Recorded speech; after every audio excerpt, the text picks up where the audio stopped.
Hello, friends. This is Dave Hurwitz, executive editor at ClassicsToday.com, here with the Haydn Symphony Crusade, the most exciting thing on YouTube. I guarantee it. Well, for some anyway. Look, we're up to Symphony number 62 in D major. Now, 61 and 62 come between name symphonies. 60 is Il Distratto, the distracted, and 63 is La Roxelane, which has a famous slow movement. Those aren't well known, but at least they have nicknames. I mean, they have a chance, a simple chance. 61, everybody ignores, and 62 is even more ignored. And there are a lot of reasons for that, but and it's hard not to make ridiculous claims. You want to get behind something. You want to be, support the underdog. So sometimes you want to say, well, it's really the most fascinating of all the Haydn symphonies, even though no one knows anything about it. Okay, I'm not going to say that, but it really is a remarkable piece, a remarkably individual work. And I would like to try and explain to you why that's true and why a symphony which is so completely disregarded. I mean, you don't even find it on individual Haydn symphony discs as often as like dozens of others. It's really, really just languishing in obscurity. And I can understand in it when you listen to it. It can be a little puzzling. Emotionally, it doesn't do anything that it's expected to do. And I think that's marvelous. I mean, I think that's what makes it fascinating. It's incredibly rich expressively, but not in the way you would expect. I'm not trying to be mysterious, but it really is astonishing. And so let's just start with one of the most astonishing things about it. It begins with an ending. The ending is one of the numerous finales that Haydn wrote for Symphony number 53, the Imperiale Symphony. Now, one of those finales was this overture that he had kicking around that he used for some theatrical purpose or something. And I mean, no one's exactly sure what that purpose was. And he used it as the finale for the Imperiale. And there's a bit of a controversy about which finale was his ultimate choice. There's a Capriccio finale. There's this finale, which became the first movement of Symphony number 62. And then there are two others, which have been sort of regarded as they were added by other people or at other times or temporarily or whatever. But there are two big finales to Symphony number 53. And you should watch that video to see those two finales, although we're going to hear a little bit of one of them in this video as well. Now, he could have taken the disregarded finale or the discarded finale of 53 and reused it as the finale of number 62, but he didn't. And that's the interesting thing. It really is a fascinating thing, actually, because first of all, for me, it solves one problem, which is the correct finale to number 53. Obviously, for me, if he's going to reuse this finale as a first movement in another symphony, then it should not be the finale of number 52. I mean, that to me seems obvious, but scholars have their own criteria that they work with, and they are sometimes a little more mysterious than sort of basic practical logic. And anyway, so we have now a first movement for 62, which was fashioned out of what some people claim is a finale. But remember, originally it was an overture, a theatrical overture. So it was an introduction. It does work as a first movement. You add an exposition repeat and poof, you're in business. But Haydn didn't just do that. Haydn never just takes something exactly. He recomposed it. First of all, the orchestration in Imperiale is bigger.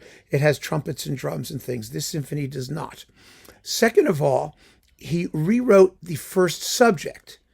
The original first subject was da da da da. It was like, just sort of one of these da da da da da ba ba da ba da da da da da da da da da da da. It was like that. Very, very repetitious. And kind of, finale-like, light and frothy, or introductory-like. Here, he gives the opening for first subject a more lyrical quality, a more melodic quality, so it doesn't just repeat itself over and over and over again. And there's also another reason for that, which we'll get to in a moment. But I want you to hear first the original finale of number 53, the way that Haydn originally wrote it, and then his recomposition for this symphony. Most of the melodic material is the same. The second subject is the same. A lot of the transitional material is the same, but the very opening is different, and that difference matters. I'm going to tell you how it matters in a minute. But first, let's just go back to number 53 with the Austro-Hungarian Haydn Orchestra, and we also have the Esterházy Sinfonia with Bela Drahos on Naxos for all of these different things. But most of it's going to be Fischer. So we'll stick with that in terms of so you don't have to stare at my face while the music plays. The original finale, or the overture, opera overture, that became the finale, that became the first movement of number 62. Here it is the way we already know it from the Imperiale Symphony, just the exposition.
Big, bold, powerful, rich, wonderful piece of music. It really is.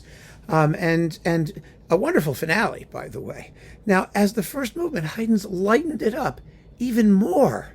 He's taken out the trumpets and drums. He's lyricized that opening. It's not all fury and motion anymore. It now has more of a tune at the beginning, which is good. I mean, it's nice to have a theme, and it has a big contrasting second subject now. So you have this lovely balance between the two subjects. You have the exposition repeat in the first movement. The development section is exactly the same, fascinatingly exactly the same. Now, the one thing I want you to keep in mind is that this entire symphony, and this is one of the things that makes it so cool, is based on the simple opposition between descending and rising arpeggios. Yes, that is what this symphony is about. It began da da da da ba ba ba ba ba ba da ba da da da. Well, here it's going to do something a little bit differently, but it begins with that same opening da da da da. That you need to keep in mind, a descending arpeggio. It goes down. Now, the development section of the first movement begins with an episode that's seemingly unrelated to the rest of the movement. You hear that very graphically at the finale of Imperiale, the way Haydn originally wrote it, and here it does the same thing. It begins with this da da da dum, yada da da dum, da da da da dum, boo doo doo doo. It's a sequence. It just keeps doing that. It turns the descending arpeggio into a rising arpeggio, but on a slightly different thematic basis. And so it's like a separate episode in the middle of the thing. And Haydn, because it's a finale originally in number 53, Haydn just leaves it at that, and it makes a nice, enjoyable finale. Here, Haydn has decided to take this contrast between descending and rising arpeggios and elaborate it throughout the symphony in wonderful, amazing ways, as Haydn always does. So now what I would like you to listen to is the complete exposition of the Symphony Number 62 as he rewrote it, with its different sort of thematic material at the beginning. It's more melodic and lyrical. And then I'm going to go into the development section with that rising sequential episode, because it's going to be really important in setting up the opposition that dominates the rest of the symphony. So here we have the opening of Symphony Number 62 with that bit of development section included.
That was the Austro-Hungarian Haydn Orchestra with Adam Fischer. Hear the differences? I mean, Haydn's made it even lighter. For a first movement, remember, symphonies usually begin with these big, weighty first movements and proceed to lighter and lighter things till you get to the frothy finale. Here, the opening movement is as frothy as you're going to get. It's a very, very sweet, lyrical, charming, emotionally satisfied movement. It has very little dramatic tension in it, other than that one section of the development, which you've heard, and the thing that comes after it. So that's the first movement. Okay, we got through it, but you hear the difference. He's made this first movement even lighter. No trumpets, no drums, more lyrical tunes instead of just active motion and hustle and bustle. The second movement is based on a rising arpeggio, very similar to what Beethoven does in the Moonlight Sonata. Do, do, do, do, do, do, do, do, do, do, do, do, that kind of thing, over which there are little fragments of melody, and they gradually assemble themselves into something rather beautiful, a beautiful paragraph, a beautiful melodic paragraph. But the essential tension in this slow movement is between just these rising triplet arpeggios, do, do, do, do, do, do, and a second subject that's in duplets, bump, bump, bump, bump, bump, bump, bump, 2, 1, 2. Difference between a rhythm in 3 and a rhythm in 2. And it's actually very interesting. It really creates an astonishing amount of contrast, given that the whole thing is very quiet and very, moonlit. as in the Moonlight Sonata, Moonlit. It has that quality about it. But now the arpeggios are rising, do, do, do, do, do, do. And because they're rising, we immediately remember that episode in the development section of the first movement. Do, do, do, do, do, do, do, do, do. Little tiny fragment things. Well, that's what this movement is sort of based on. And although the arpeggios are 3 notes instead of 4 notes, it doesn't make any difference. I mean, the idea is the direction, going down or going up. So I'm going to play now the exposition of the second movement, which gives you all the material. It is really beautiful, warm, singing, somewhat fragmentary. I mean, the idea, Haydn does not want to take your attention too much away from that accompaniment, because it's the accompaniment that makes the contrast with the first movement evident. And he's starting to build a little bit on the proposition that he announced in this very, very harmless and sweet first movement. So here is the very lovely adagio. It's just beautiful stuff.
I love the way Haydn is able to create what I call gentle tension. You know, the difference between the rising 1, 2, 2, and the second subject jump, jump, jump, jump, jump, the 3 rhythm versus the duple rhythm, and then that wonderful sort of this beautiful sighing paragraph at the end, and then it fragments again. It's so gracious and so, I don't know, nobody's quite like that. I think it has a charm and an elegance, and it's just really, really very special. Very, very different from Mozart, from his long-breathed vocal melodies. It's not that at all, but it has its own validity. So that's the second movement. And now we see that the arpeggios are going up. They are going up. Now, the minuet is really takes an element of the movement we just heard before, and that's this contrast between duple and triple rhythm, and turns it into basically the rhythmic principle of the entire thing. You know, what Haydn is trying to do is change the typical minuet rhythm, where it's 1, 2, 3, 1, 2, 3, 1, 2, 3. Well, here it's and 1, 2, 3, 1, 2, 3, something like that. Sometimes it's a study in tricky rhythms. Very offbeat rhythms. It's wonderful. I mean, I love it when Haydn does this in his minuets, because it makes them so interesting. Now, the themes are like those in the other movements, based on simple arpeggio formulas. That is, broken chords, the notes of a chord sounded one after the other. But he's not making a point of it the way he does in the first movement and the second movement, because he's much more interested in playing with the rhythm. So here, that idea of those rising and arpeggios, and falling arpeggios is sort of it's under the surface of the music. It's the language of the classical period, and he doesn't have to make a big deal of it. It just naturally finds its place in the general scheme of things. But I'm going to play you the middle section, the trio section, which is really, really syncopated rhythmically, wonderfully so. Go figure out where the beat is, how it's going to fall. It constantly keeps you guessing. And then the actual minuet, which is very, very gracious, like that's everything in this symphony. It's a very gracious, almost emotionally cool. Well, it is emotionally cool. It's a dance. It's formal and it's elegant, and it doesn't seem to have a lot of what you might call depth, profundity. Nothing in this symphony does. It all seems to be sort of a bonbon, something we just enjoy, and it wafts by without a care in the world. But here the rhythm starts to get a little tricky. So here's the trio, this middle section of the minuet, then the return of the minuet. So you'll hear the whole thematic substance of the movement.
Nice, huh? But, oh, now we come to the finale. What is Haydn going to do? Seriously, he started out with a first movement which is as harmless and innocent as he could possibly have made it, and brief. He was waiting. He was waiting for the finale. All of the emotional depth of this symphony is in this finale, or most of it. I mean, the widest range of it, let's put it that way, because it's shocking, this finale. It really is. It begins in the minor. You have no idea where it's going, softly in the minor key, in a strange tonal area before the loud bit comes crashing in. It's bigger and longer than the first movement. This is, in fact, a finale symphony, one of the very first. Haydn had written other finale symphonies. I mean, they're finale symphonies by virtue of the fact that something really wild happens in the finale, like the Farewell Symphony, for example, number 45 or number 46, where the minuet comes back in the middle of the finale. These become finale symphonies because of the extraordinary happenings. But this is a finale symphony structurally. He's not doing anything that's like shocking to try and draw attention to the finale. It's just a bigger, weightier, more emotionally rich, even profound movement in a way. It's not just, happy finale. Not by any stretch of the imagination. It's very emotionally ambivalent. This symphony goes from the simplest, most innocent happiness to quite a degree of darkness and depth and richness of texture and expression. And that's a remarkable thing in this period. That's what makes this symphony so amazing. I mean, it's not at all what you think. And, people say that at this period in his career, Haydn was in a rush because he was doing mostly operas and he was using material he wrote from his theatrical music in his symphonies, which means somehow that they're emotionally shallower, or that he didn't put as much thought into them, and he cobbled them together from various sources. Well, all I can say is bullshit. Listen to the music. Listen to what he's doing here. It's really, really exceptional. I mean, and I'm going to play the entire exposition, which has a full repeat, by the way, which makes it even longer. The full exposition, and then a big section of the development leading to the recapitulation. leading into the recapitulation, which is extremely dark. It's really, really, really affecting, emotionally affecting, because it's totally unexpected. All of these half tints and melancholy moments and little ominous undercurrents that you never would have suspected that stuff was there. But then you realize that Haydn has so cleverly led up to it by giving us the basic thematic substance of the whole symphony, this rising versus descending arpeggios, following it up in the slow movement, introducing a certain amount of rhythmic ambiguity, a complexity in the minuet that the rest of the symphony hadn't really led us to expect. And now in the finale, all of that comes home to roost in what is the biggest, richest, most complicated movement of all. So you have to change the direction of your listening and focus on the finale. Here is the exposition and development section leading to the recap of the finale. And what a remarkable thing this is. Note the main thematic material, the rising arpeggio. Ba, ba, da. That's what it is. It's going up, not going down anymore. It's all in the upward direction, but the emotional quality. Here you go.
That's an amazing movement, isn't it?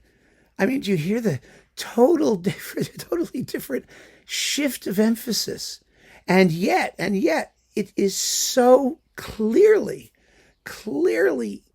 derived from that essential proposition that we heard right at the very beginning of the symphony.